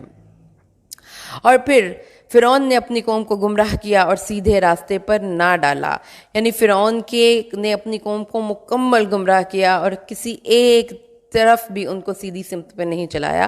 چلو کوئی آخرت کا فائدہ نہیں تو دنیا کا فائدہ ہی پہنچا دیا گیا ہو، فرمایا نہیں، کسی چیز میں بھی ان کو درست راستے پر نہیں ڈالا، انہیں اتنا بیوقوف اور بے وقت بنا ڈالا کہ وہ اس کی سراسر حماقتوں میں بھی اس کے پیچھے پیچھے چلتے رہے۔ اے بنی اسرائیل، تحقیق ہم نے تمہیں دشمن سے نجات دی اور تمہیں پہاڑ کی دائیں جانب کا وعدہ کیا اور تم پر من و سلوا اتارا۔ ہمیں پتہ ہے کہ یہ ساری نعمتیں اللہ تعالیٰ نے بنی اسرائیل کو عطا کی تھیں۔ بنی اسرائیل کو بہت سی نعمتیں یاد کروائیں، ان میں سب سے امپورٹنٹ 3: غلامی سے نجات کی عظیم نعمت، ان کو طور پر بلا کر دینی احکامات پر مشتمل کتاب عطا کرنے کی نعمت، اور بلا مشقت من و سلوا کی پاکیزہ اور لذیذ ترین رزق عطا کرنے کی نعمت۔ وَوَاعَدْنَاكُمْ جانب الطور الایمن، سورۃ البقرہ اور سورۃ اعراف میں یہاں پر اس واقعے کا ذکر ہے، اور پہاڑ کی دائیں جانب ہی ہر شخص کھڑا ہو کر وہاں پر ان سے اللہ تعالیٰ نے وعدہ لیا تھا، اور اس کے بعد اللہ نے فرمایا کھاؤ پاکیزہ چیزوں سے جو ہم نے تم کو رزق دیا، اور حد سے نہ بڑھو اور حد سے تجاوز نہ کرو ورنہ تم پر میرا غضب اترے گا، تو جس پر میرا غضب اترا وہ یقیناً ہلاک ہو گیا۔ آیت نمبر 81، یعنی حد سے رزق میں حد سے تجاوز یہ ہے کہ دوسرے کا حق کھا لیا جائے، نہ شکر یا فضول خرچی کر کے اس نعمت پر اترایا جائے، رزق کے حقوق ادا نہ کیے جائیں، یا اس کو اس جگہ پر جمع کر کے رکھا جائے جہاں پر جمع کرنے سے اس کو منع کیا گیا ہو۔ اللہ تعالیٰ نے فرمایا جس نے یہ کیا تحقیق وہ گمراہ ہو گیا، اور بے شک میں بہت بخشنے والا ہوں جو توبہ کرے اور ایمان لائے اور نیک عمل کرے پھر سیدھے راستے پر چلے۔ تو مغفرت کے لیے 4 چیزیں بنیادی شرط ہیں جو اس آیت سے پتہ چل گئیں۔ نمبر 1، توبہ، یعنی کفر اور شرک سے نافرمانی سے باز آ جانا، ایمان اللہ کی ذات پر، رسولوں پر، کتابوں پر، ایمانیات کے جتنے بھی اجزاء ہیں ان پر صحیح اعتقاد، اور تیسرا عمل صالح اور اللہ کے رسول کی ہدایات کے مطابق نیک عمل کرنا، اور چوتھا انسان آخری دم تک سیدھے راستے پر رہے، اہتداء۔ تو یہ چیز ہے جو کہ آپ کو توبہ کے لیے کرنی ہے۔ اور تجھے تیری قوم سے جلد کیا چیز لے آئی اے موسیٰ، وما اعجلک عن قومک یا موسیٰ، اور اللہ نے بنی اسرائیل اور موسیٰ سے طور کی دائیں جانب میں آنا اور موسیٰ کو کتاب عطا کرنا طے فرما لیا۔ موسیٰ نے خود قوم کے ساتھ آنے کے بجائے ہارون کو اپنا جانشین مقرر کر کے انہیں طور کی طرف سفر جاری کرنے کا حکم دیا، اور خود اپنے رب سے کلام اور ملاقات کے شوق میں نہایت تیزی کے ساتھ وعدے کے مقام پر پہنچ گئے۔ اللہ نے مناجات اور تورات عطا کرنے کے بعد پوچھا تجھے کیا چیز تیری قوم سے جلدی لے آئی؟ انہوں نے کہا یہ میرے نشان قدم پر ہیں، یعنی میرے پیچھے پیچھے آ ہی رہے ہیں، اور میں تیری طرف جلدی آ گیا اے میرے رب تاکہ تو خوش ہو جائے۔ کیونکہ تجھے راضی کرنے کے لیے جلدی آ گیا، اور میری قوم میرے پیچھے پیچھے آ رہی ہے، بس اس سے زیادہ۔ اللہ تعالیٰ نے فرمایا ہم نے تیری قوم کو تیرے پیچھے آزمائش میں ڈال دیا ہے، انہوں نے سامری نے گمراہ کر دیا ہے۔ یعنی کہ حضرت موسیٰ اپنی قوم کو 30 دنوں کا اعتکاف کا بتا کر گئے، جسے اللہ نے 40 دنوں کے ساتھ مکمل فرمایا، تو قوم اس سے بے خبر تھی، انہیں یہ معلوم نہ تھا کہ موسیٰ کب واپس آئیں گے۔ اس مدت سے فائدہ اٹھا کر سامری نے جو کیا وہ کیا۔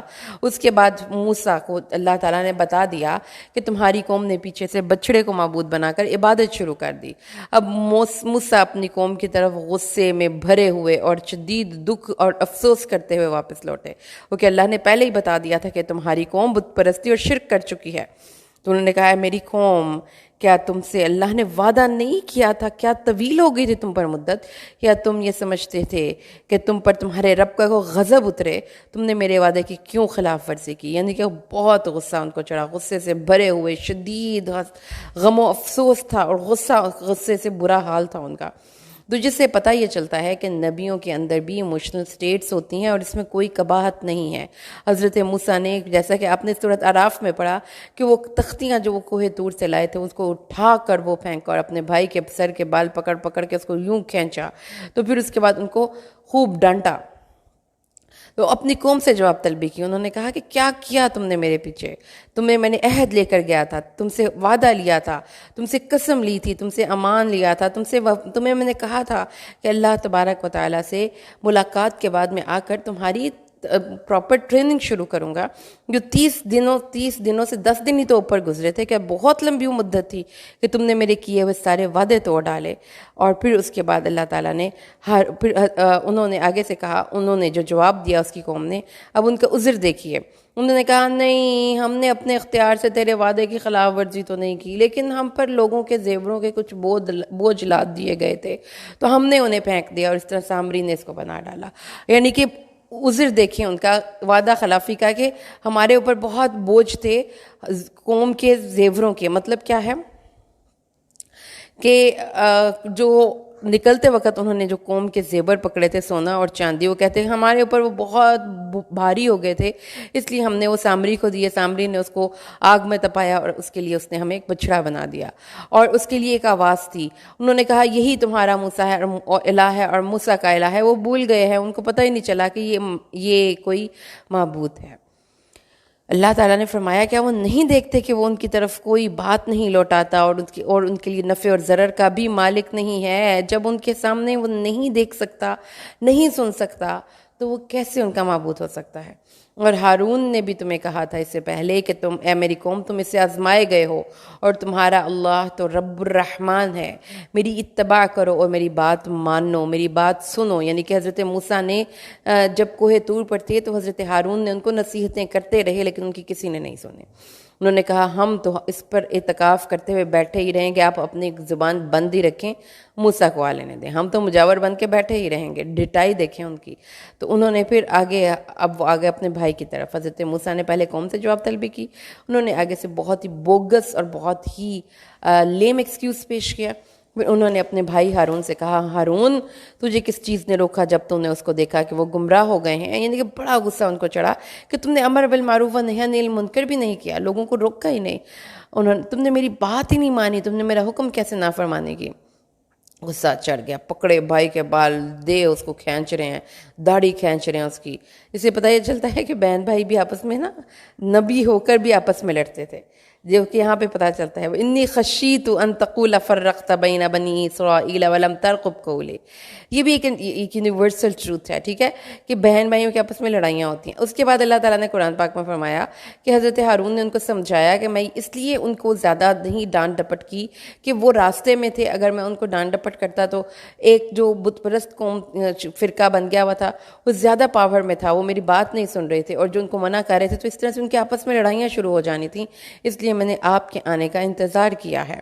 تو اللہ تعالیٰ نے، انہوں نے کہا اب تیسرا کس کے جواب طلبی کی؟ سامری سے، جس نے ان کے لیے وہ بچڑا معبود بنایا تھا۔ انہوں نے کہا سامری تمہیں کیا ہوا تھا، تیرا کیا معاملہ ہے؟ اس نے کہا میں نے وہ دیکھا جو کسی اور نے نہیں دیکھا، اور میں نے ایک فرشتے کے نقش قدم سے اٹھا لی اور پھر اس کے ساتھ میں نے اس کو ڈال دی، اور یہ چیز میرے نفس نے بڑی ہی خوشنما کر کے بیان کی ہے۔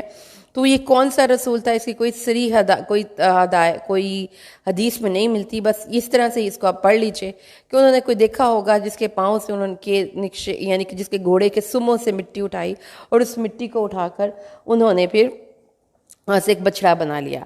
آگے اللہ تعالیٰ فرماتے ہیں کہ انما الہ، اچھا جی، حضرت موسیٰ نے کہا، پھر اس کو ایک بد دعا دی کہ جو تم نے حرکت کی ہے نا، اس کی وجہ کیا تھی کہ لوگ تمہارے ارد گرد جمع ہو، لوگ تمہیں بڑی واہ واہ شاباشی دیں۔ تو دیکھیں نا کہ آج کے دور میں بھی اور اس دور میں بھی لوگ تھوڑے سے مشہور ہونے کے لیے کس قسم کے اوچھے ہتھ کنڈوں کا استعمال کرتے ہیں، تو انسانی نیچر ہے۔ تو اس کے اندر بھی یہ اوچھا ہتھ کنڈا تھا کہ لوگ مجھے کوئی بڑا سمجھے اور سمجھے کہ بڑا اس نے کوئی کام کیا ہے۔ تو حضرت موسیٰ نے کہا کہ اگر یہ سوچ تھی نا تمہاری، تو اب تو ہوگا یہی کہ اب جب تک تم زندہ ہو تمہیں ایسی کوئی بیماری لگے گی کہ کوئی تمہارے قریب بھی نہیں پھٹکے گا. جیسے کوارنٹائن ہو جاتے ہیں نا, آج کے دور کے لوگوں کو سمجھنا زیادہ آسان ہے کہ اگر کسی کو اس طرح سے کرونا ہو جاتا تھا تو لوگ اس کے پاس بھی جانا پسند نہیں کرتے تھے. ایسی کوئی بیماری تھی کہ کوئی اس کو چھونا بھی پسند نہیں کرتا تھا, اس کو ایسی کوئی بیماری لگ گئی, اور یہ تیرا وعدہ ہے جو خلاف نہیں ہوگا. تو اس سے آپ کو پتہ چلا کہ اللہ تعالیٰ بیماریوں کی صورت میں بھی عذاب بھیجتا ہے. اور دیکھ اس بچڑے کی طرف, اس معبود کی طرف جس کو تو اعتکاف کرتا رہا, ہم اس کو جلا کر اس کو ریزہ ریزہ کر کے ہوا میں اڑا دیں گے. وہ سونا تھا بے شک, لیکن اس کو کسی طریقے سے جلا کر اس کو چھوٹے چھوٹے پیسز میں ڈیوائیڈ کر کے اس کو اڑا دیا. تو تمہارا معبود اللہ ہے, وہ جس کے علاوہ کوئی معبود نہیں. یاد رکھو یہی ایک توحید کی دعوت ہے جس کے لیے میں آیا تھا, اور تم نے اسی ایک دعوت کو فراموش کر دیا. اس طرح ہم تم کو وہ قصے بیان کرتے ہیں جو تم سے پہلے گزر چکے تھے, اور ہمارے پاس نصیحت آ چکی ہے. یعنی کہ آپ کو موسیٰ, فرعون, بنی اسرائیل, باقی نبیوں کے قصے اللہ نے بتا دیے ہیں. اور اللہ تعالیٰ نے آگے فرمایا, اور جو اس سے اعراض کرے تو وہ قیامت کے دن اپنے بھاری بوجھ اٹھا کر آئے گا. کیونکہ اللہ تعالیٰ نے فرمایا ہے قرآن حکیم میں, لا تزر وازرۃ وزر اخری. قرآن قیامت کے دن کوئی کسی کے اعمال کا بوجھ نہیں اٹھائے گا. تو ہر انسان کو اپنے اپنے اعمال کا بوجھ قیامت کے دن خود اٹھانا پڑے گا. اور اس بوجھ کو اٹھائے ہوئے وہ ہمیشہ, مثلاً کہ اگر کوئی بہت بھاری بوجھ ہوتا ہے نا سم ٹائمز, تو آپ کسی کو کہہ دیتے ہیں پلیز یہ تھوڑی دیر کے لیے آپ اس کو پکڑ لیں تاکہ میرے ذرا ہاتھ کو تھوڑا سا ریسٹ مل جائے, یا اگر سر پہ اٹھایا ہوا تو سر کو ریسٹ مل جائے. لیکن اللہ تعالیٰ نے فرمایا جو برے بوجھ وہ اٹھا رہے ہیں قیامت کے دن تک وہ اٹھاتے رہیں گے. جس دن سور پھونکا جائے گا, اب قیامت کا دن آ گیا ہے, اور ہم قیامت والے دن, اس دن مجرموں کو نیلی آنکھوں کے ساتھ, زرقا, نیلی آنکھوں کے ساتھ, نیلے جسم, نیلے چہرے اور نیلی آنکھیں اور سیاہ رنگت, جلی ہوئی جلد جو ہے نا وہ نیلی ہو جاتی ہے اور کالی ہو جاتی ہے. تو اس کا مطلب پھر یہ ہے کہ ان کی بہت نیلی آنکھ جو ہوتی ہے نا, آپ کو پتہ ہے کہ یہ اندھے آدمی کی ہوتی ہے. تو یہ ان کی کیفیت ہوگی کہ قیامت کے دن ان کی نظریں عجیب سی ہو رہی ہوں گی جس میں نیلاہٹ کا تاثر ہوگا. اللہم لا تجعلنا برحمتک منہم. اور وہ آپس میں چپکے چپکے باتیں کر رہے ہوں گے. وہ کہیں گے کہ تم دنیا میں 10 دن سے زیادہ تو ٹھہرے ہی نہیں ہو. اور اللہ کہتے ہیں ہم جانتے ہیں جو وہ اس وقت کہہ رہے ہوں گے. جب ان کے سب سے اچھی رائے والا شخص, جس کی رائے سب سے زیادہ معتبر سمجھی جاتی تھی, وہ کہے گا نہیں ہوئے 1 دن کیا, 10 دن تو بہت دور ہیں, تم تو صرف 1 دن ٹھہرے ہو. سمجھیں, قیامت میں جا کر دنیا کی زندگی ہمیں صرف 1 دن لگے گی. اور پھر وہ آپ سے سوال کر رہے ہیں پہاڑوں کے بارے میں, تو کہہ دیجئے اے نبی کہ قیامت کے دن اللہ ان کو اڑا کر بکھیر دے گا. یعنی کہ قیامت کے دن سور پھونکنے تک, جب قیامت قائم ہوگی اور تمام لوگوں کے جمع کرنے کے ذکر پر منکرین قیامت کی طرف سے آنے والا سوال یہ تھا کہ اللہ کے اب پہاڑوں کا کیا ہوگا جی. تو اللہ نے ان کو جواب دے دیا کہ آپ کے خیال کے مطابق بلند بالا اور مستحکم پہاڑ جن کو کوئی ان کی جگہ سے ہلا نہیں سکتا, یہ قیامت والے دن یوں اڑیں گے جیسے روئی اڑتی ہے, ریزہ ریزہ کر کے اللہ ان کو اڑا دے گا. اللہ پر پھر زمین کو ایک صاف چٹیل میدان بنا کر چھوڑ دے گا جس میں کوئی ٹیلا نہیں, کوئی بلندی نہیں, کوئی ابھار نہیں, کوئی معمولی ابری ہوئی جگہ بھی نہیں, سب ختم. پہاڑ نہیں, گہرائی نہیں, زمین پوری کی پوری ہموار ہو جائے گی جس میں ذرہ برابر بھی کوئی نیچی یا اونچی جگہ دکھائی نہیں دے گی. یہ سب سے پہلا ایک انتظام ہوگا کیونکہ سب لوگوں نے وہاں پہ کھڑا ہونا ہوگا. اور اس دن یتبعون الداعیہ, اس دن وہ سب اس کے پیچھے پیچھے چلیں گے, ایک پکارنے والے کے پیچھے پیچھے آئیں گے جس کے لیے کوئی ٹیڑھا پن نہیں, کہ سب لوگوں کو وہ اللہ کے سامنے لا کر کھڑا کرے گا. وخشعت الاصوات للرحمن, اور اللہ کے سامنے سب کی آوازیں پست ہو جائیں گی اور لوگ صرف سرگوشیوں میں بات کریں گے, آہستہ آہستہ بات کریں گے. اللہ کے سامنے کوئی گفتگو نہیں کر سکتا ہوگا.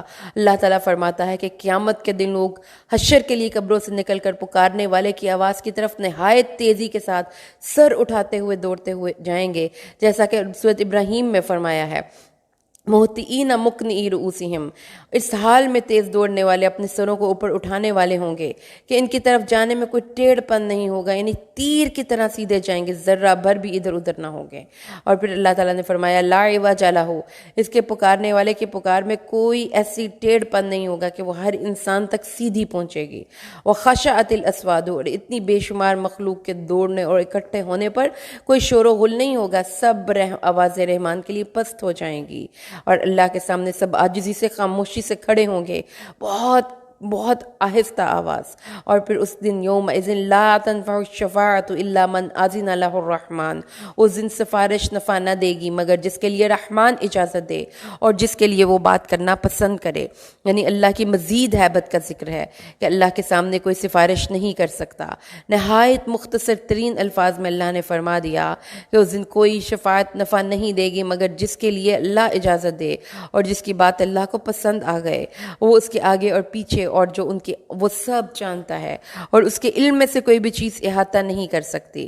یعنی اللہ کا علم اتنا ہے کہ ہر چیز کا وہ احاطہ کرتا ہے، ہر مخلوق کی حالت کا، اس کی تمام حیت اور ادراک کا. تو اللہ تعالیٰ نے فرمایا ہے کہ وَلَا يُحِيطُونَ بِشَيْءٍ مِّنْ عِلْمِهِ، اللہ کے علم سے کوئی بھی کوئی بندہ لے نہیں سکتا ہے الا بما شاء، جتنا وہ خود لے سکتا ہے. ٹھیک ہے، تو یہ یعلم ما بین ایدیہم وما خلفہم، انسانوں کے ماضی، حال، مستقبل اور مستقبل تک سے آگے کی تمام چیزیں اللہ کو پتہ ہیں. وعنت الوجوہ للحی القیوم، اس دن سب چہرے زندہ رہنے والے اور قائم رہنے والے کے لیے جھک جائیں گے. قد خاب من حمل ظلما، جو اور یقیناً وہ شخص بری طرح ناکام ہوا جس نے ایک بڑے گناہ کا بوجھ اٹھایا. کیونکہ آن کا مطلب ہوتا ہے قیدی. ٹھیک ہے، انت کا جو روٹ ہے وہ ہے آنی، قیدی بے حد عاجز، بے بس اور ذلیل ہوتا ہے. تو اس دن تمام آوازیں صرف رحمان کے لیے ہی پست نہیں ہوں گی بلکہ تمام متکبر اور سرکش لوگوں کے چہرے بھی ذلیل قیدیوں کی طرح اللہ کے سامنے جھکے ہوں گے، جن کی پیشانی کبھی آج تک کسی کے سامنے جھکی نہ تھی اور اللہ کے سامنے تو بالکل بھی نہیں. اور حی القیوم کے سامنے جھکے بنا کوئی چارہ ہی نہیں ہوگا. اور جس نے، اللہ نے فرمایا، جس نے بڑے ظلم کا بوجھ اٹھایا یعنی مشرک ہو گیا اور مسلمان نہ ہوا، اس نے بڑا نقصان اٹھایا، اس دن وہ بہت نامراد ہوا. اور جس نے نیک اعمال کیے اور وہ مومن ہے تو اس کو کسی قسم کے نا انصافی اور حق تلفی کا ڈر نہیں ہوگا. یعنی انسان اس دنیا میں کتنی بھی کوشش کر لے وہ اللہ کی ذات کا حق ادا نہیں کر سکتا. ٹھیک ہے، تو جس لیے اس نے جتنا کو عمل کیا اللہ تعالیٰ نے اس عمل سے بہتر اس کو اجر دینا ہے. تو عمل کی قبولیت کی 2 شرطیں اگین یہاں پر بیان کی گئی ہیں. نیک عمل، ومن عمل من الصالحات، تو 2 شرطیں ہیں: اعمال کا صالح ہونا یعنی کتاب و سنت کے مطابق ہونا، اور عمل کرنے والے کا صاحب ایمان ہونا. نہ کافر کا کوئی عمل قابل قبول ہے، نہ وہ عمل جو کتاب و سنت سے ثابت نہ ہو. اور پھر اس کو کوئی نا انصافی نہیں ہوگی اور نہ ہی اس پر کوئی حق تلفی ہوگی. یعنی کہ اس کی یہ نہیں ہے کہ بے انصافی کسی کو اس کے گناہ پر سزا دے دی جائے جو اس نے نہیں کیے، اور حق تلفی یہ کہ اس کی کرائی نیکیوں پر پانی پھر جائے. ایسا کچھ نہیں ہوگا. لیکن کافروں کے ساتھ ایسا ہوگا. کافروں نے جو اللہ تعالیٰ کی توحید کے بنا کوئی نیک عمل کیا تو ان کا کوئی عمل قبول نہیں ہوگا. اور اسی طرح ہم نے قرآن کو عربی میں نازل کیا اور وصرفنا، اور ہم نے اس میں ہر طرح کی وعید بیان کر دی تاکہ وہ ڈریں یا ان کے لیے کوئی نصیحت پیدا کرے. تو اس سے بار بار یہ بات قرآن میں ہمیں پتہ چلتی ہے کہ قرآن یہ کہتا ہے کہ اس میں دنیا میں آخری دن تک کے لوگوں کے لیے ہر مسئلے کا حل ہے. صرف اس کو غور و فکر کر کے سوچنے کی ضرورت ہے. فَتَعَالَى اللَّهُ الْمَلِكُ الْحَقِّ وَلَا تَعْجَلْ بِالْقُرْآنِ مِنْ قَبْلِ أَنْ يُقْضَى إِلَيْكَ وَحْيُهُ وَقُلْ رَبِّ زِدْنِي عِلْمًا. یہاں پر اللہ نے فرمایا ہے کہ اللہ بلند ہے، بادشاہ حقیقی ہے، اور قرآن میں وحی کے نزول کے اختتام سے پہلے اے نبی اس کو یاد کرنے کی جلدی نہ کیا کر. یعنی اللہ تبارک و تعالیٰ کے نبی صلی اللہ علیہ وسلم، اللہ تعالیٰ جب حضرت جبرائیل امین ان پر وحی لاتے تھے تو وہ جلدی جلدی پڑھنے کی کوشش کرتے تھے، تو اللہ نے منع کر دیا. اللہ تعالیٰ نے فرمایا کہ ان کو پڑھنے میں بھول جانے کا خوف نہ رکھیے، کیونکہ اس کو یاد رکھوانا اور لوگوں تک پہنچانا ہمارے ذمے ہے. اس لیے اللہ تبارک و تعالیٰ نے فرمایا، اور آخر میں ان کو اللہ نے ایک دعا سکھائی ہے، وَقُلْ رَبِّ زِدْنِي عِلْمًا، وَقُلْ رَبِّ زِدْنِي عِلْمًا، ربی زدنی علما. اللہ تعالیٰ نے فرمایا کہ اللہ تعالیٰ کے اپنے علم میں اضافے کی اللہ سے دعا مانگتے رہا کریں، لیکن ایز اے اسٹوڈنٹ آپ کو اپنے ٹیچر سے آگے نہیں بڑھنا. اور اس کے بعد آیت نمبر 115 ہم پڑھتے ہیں. اللہ تعالیٰ نے پھر آدم کا قصہ ہے. ہم نے آدم کو اس سے پہلے تاکید کی، پھر وہ بھول گیا اور ہم نے اس کے ارادے میں کچھ پختگی نہ پائی. یعنی کہ اللہ تعالیٰ نے بتایا کہ آدم بھول گیا اور اس کو پختہ ارادہ کرنے کے باوجود اس کے ذہن سے وہ بات نکل گئی. تو یہ ہمارے باپ کی ایک سنت ہے کہ وہ بھول جاتا ہے، تو اس لیے آپ کو بار بار ریمائنڈرز کی ضرورت ہے. اور جب ہم نے کہا فرشتوں کے لیے سجدہ کرو آدم کو، تو سب نے صرف سجدہ کیا سوائے ابلیس کے. اس نے انکار کیا. ہم نے کہا اے آدم، یہ تمہارا اور تمہاری بیوی کا دشمن ہے، تو یہ تم کو جنت سے نہ نکلوا دے کہ تم مصیبت میں پڑ جاؤ. ٹھیک ہے، آدم نے انکار، شیطان نے انکار کیا، حسد کیا، تکبر کیا. اللہ تعالیٰ نے اس کو وہاں سے نکالنے کے بعد آدم کو وارن کر دیا کہ اب یہ شیطان تمہارا برا دشمن ہے، وہ تمہارے ساتھ برا سلوک کرے گا اور تمہیں جنت سے نہ نکلوا دے. اس جنت میں تمہارے لیے یہ ہے کہ نہ تو بھوکا ہوگا نہ ننگا ہوگا. تو انسان کی تمام بنیادی ضروریات کا انتظام جنت میں کر دیا گیا تھا. انسان کی بنیادی ضروریات کیا ہیں؟ بھوک، پیاس، ستر اور لباس اور مکان. تو یہ ہے کہ اللہ تعالیٰ نے فرمایا کہ یہ بھوک اور پیاس اللہ تعالیٰ تمہیں یہاں پر ساری چیزیں دے گا. اور اس کے بعد اللہ تعالیٰ نے آگے فرمایا کہ تم اس میں، اس کے بعد وَوَسْوَسَ إِلَيْهِ الشَّيْطَانُ، شیطان نے وسوسہ اندازی کی، یعنی ان کے دل میں آ کر وسپر کیا اور اس کے دل میں وسوسے ڈالے اور ان کے دل میں یہ کہا اے آدم، کیا میں تمہیں ایسے ہمیشہ رہنے والے درخت اور ایسی بادشاہت کے بارے میں اطلاع نہ دوں جو کبھی پرانی یا زوال پذیر نہیں ہوگی. تو اس سے پتہ یہ چلتا ہے کہ وسوسہ اندازی شیطان کا ایک ہتھیار ہے جو ہم تک پہنچنے کے لیے کرتا ہے. اللہ تعالیٰ نے فرما دیا کہ یہ وسوسہ اندازی کے بعد آدم اور حوا نے اس کی بات مان لی اور انہوں نے اس درخت کا پھل کھا لیا، جس سے ان دونوں کی چھپی ہوئی ستر کی چیزیں ظاہر ہو گئیں. اور پھر اس کے بعد جب ان کو اس بات پہ حیا آئی تو وہ پھر آپس میں وہ جنت کے درختوں کے پتے اتار کر اپنے آپ کو کور کرنے لگے. آدم نے اپنے رب کی نافرمانی کی اور وہ بہک گیا. پھر اللہ نے اس کو چن لیا اور اس کی توبہ قبول کی اور ہدایت دی. جیسے آپ کو سب کو پتہ ہے کہ اللہ تعالیٰ سے حضرت آدم نے پھر معافی مانگی تھی. ایسے نہیں اللہ تعالیٰ نے ان کو معاف کر دیا تھا. کئی سال تک وہ اللہ تعالیٰ سے اپنے گناہوں کی معافی مانگتے رہے. ربنا ظلمنا انفسنا وان لم تغفر لنا وترحمنا لنکونن من الخاسرین. اس کے بعد اللہ تعالیٰ نے پھر ان کو کہا کہ یہاں سے سب کے سب، یعنی آدم اور آدم کی اولاد، ان کو جنت سے نکال کر اللہ تعالیٰ نے دنیا میں بیچ دیا. اور ایک اور بات بھی بتا دی کہ شیطان اب آ کر تم لوگوں کے درمیان دشمنیاں پیدا کروائے گا. بس اگر تمہیں میری طرف سے کوئی ہدایت آ جائے اور جو کوئی میری ہدایت کے پیچھے پیچھے چلے تو وہ گمراہ نہیں ہوگا اور وہ بدبخت نہیں ہوگا. تو دو چیزیں سمجھ میں آ گئیں. اللہ نے آدم کو دنیا میں بیچتے وقت ہی ان کو دو چیزیں بڑی اہم بتائی تھی کہ اللہ تعالیٰ، ایک نمبر 1 شیطان سے بچنا ہے کیونکہ وہ دشمنی پیدا کرے گا، اور نمبر 2 کوئی اور اللہ نے انسٹرکشن نہیں دی سوائے اس کے کہ تمہیں اب آسمانوں سے ہدایت ملے گی، اس کی پیروی کرنی ہے. اور اگر پیروی کر لو گے تو پھر نہیں تمہیں کچھ بھی ہوگا. لیکن جو میرے اس ذکر، میری یاد سے، الذکر سے، قرآن سے، اللہ کو یاد کرنے سے منہ موڑ لیتا ہے تو کیا ہوگا؟ فَإِنَّ لَهُ مَعِيشَةً ضَنْكًا وَنَحْشُرُهُ يَوْمَ الْقِيَامَةِ أَعْمَى. اس کی معیشت تنگ ہو جائے گی. زندگی کی وہ چیزیں جن پر وہ زندگی گزرتی ہے، کھانا پینا، دوسری ضروریات، وہ کیا ہوگا؟ وہ تنگی والی زندگی گزارے گا. رسول صلی اللہ علیہ وسلم نے فرمایا ہے کہ تنگی، اس کی یعنی تنگی دنیا اور قبر دونوں کی تنگی شامل ہے. ٹھیک ہے، کیونکہ رسول صلی اللہ علیہ وسلم نے شقا کے بارے میں ابو ہریرہ نے فرمایا کہ اس سے مراد عذاب قبر بھی ہے. تو آپ یہ سمجھیے کہ اللہ تعالیٰ کی نصیحت سے اور اس کے ذکر سے منہ موڑنے والے شخص کی زندگی میں محرومی ہوگی، اس کی زندگی میں زیادہ ہوس ہوگی، اس کی زندگی میں باولے کتے کی پیاس کی طرح کی ہرس ہوگی. اربوں خربوں کا مالک ہونے کے باوجود دل کا تنگ اور فقیر ہوگا. ہرس اور کمینگی کی حد تک اس کو کسی انسان اپنے مال سے محبت ہوگی. تو یہ مال بذات خود اس کے لیے ایک بہت بڑا عذاب بن کر نازل ہوگا. تو اس لیے اللہ تعالیٰ نے فرمایا ہے کہ ذکر کے ساتھ اللہ کی نعمتوں کو لینے والا شخص ان نعمتوں کو صحیح معنوں میں استعمال کرتا ہے، اور قیامت کے دن وہ اندھا دنیا سے جائے گا. اندھا مطلب کہ اس کے دل کی آنکھیں بھی بینا نہیں ہوگی، اس کو صحیح اور غلط میں کوئی فرق نہیں ہے۔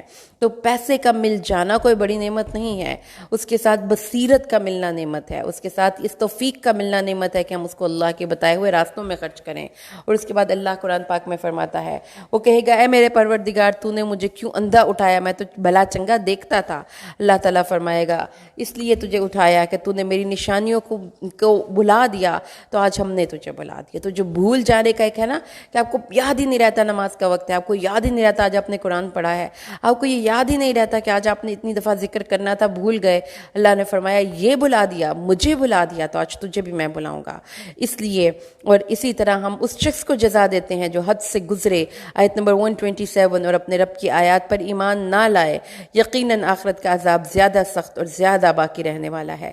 حد سے گزرنے والا سب سے بڑھ کر وہ شخص ہے جو اللہ کی ذات اور اس کی صفات میں کسی کو شریک ٹھہراتا ہے۔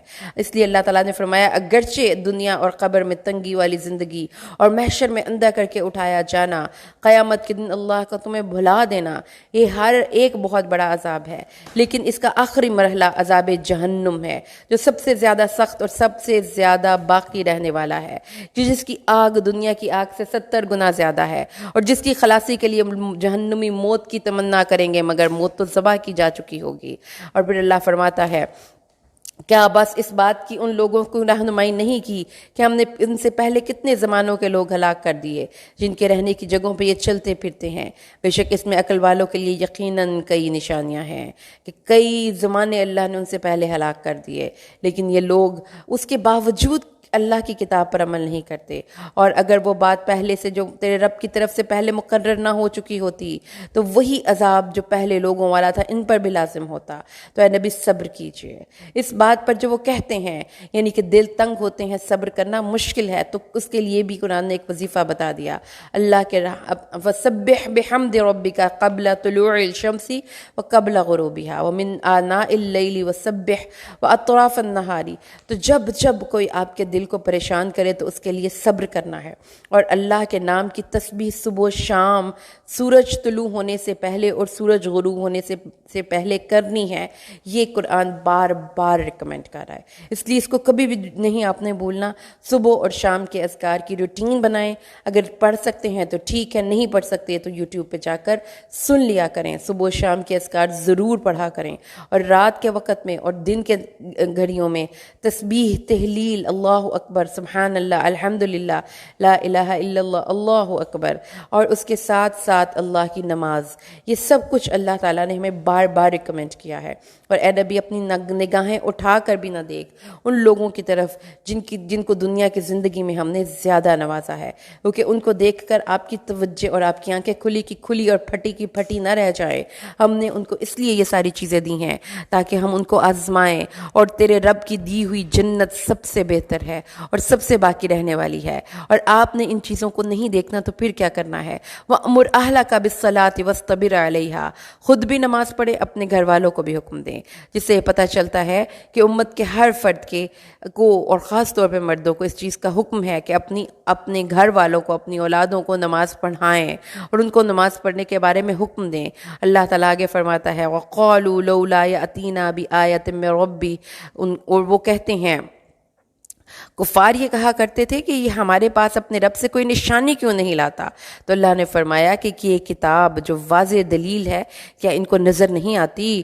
اور اگر ہم واقعی انہیں اس سے پہلے کسی عذاب کے ساتھ ہلاک کر دیتے، یعنی کسی رسول اور کتاب کے آنے سے پہلے، تو قیامت کے دن اللہ کے پاس جا کر کہتے ہمارے پاس کوئی کتاب اور رسول کیوں نہ بھیجا کہ ہم تیری آیات کی پیروی کرتے اس سے پہلے کہ ہم ذلیل و رسواں ہوں۔ قل کل متربص، اے نبی کہہ دیجئے ہر ایک منتظر ہے، سو تم بھی انتظار کرو، تم جلد ہی جان لوگے کہ سیدھے راستے والے کون ہیں اور کون ہے جس نے راہ ہدایت کی طرف رہنمائی پائی ہے۔ یعنی اللہ نے فرما دیا کہ کانفیڈنس رکھو، اور ان کو کہو پھر ویٹ اینڈ واچ، جو ہوگا پھر دیکھ لیں گے ہم بھی اور آپ بھی۔ کہتے ہو نا کہ ہم سیدھے راستے پر ہیں، تو پھر ہم دونوں میں سے جس کا راستہ زیادہ سیدھا ہوگا وہ پھر قیامت کے دن جا کر دیکھ لے گا۔ الحمدللہ 16ویں پارے کا دورہ آج مکمل ہوا۔ اللہ سے دعا ہے اللہ قرآن کو سمجھ کر پڑھنا اور عمل کرنا ہمارے لیے آسان کر دے۔ آمین۔ بارک اللہ لی ولکم فی القرآن الحکیم ونفعنی وإیاکم بالآیات والذکر الحکیم۔ السلام علیکم ورحمۃ اللہ وبرکاتہ۔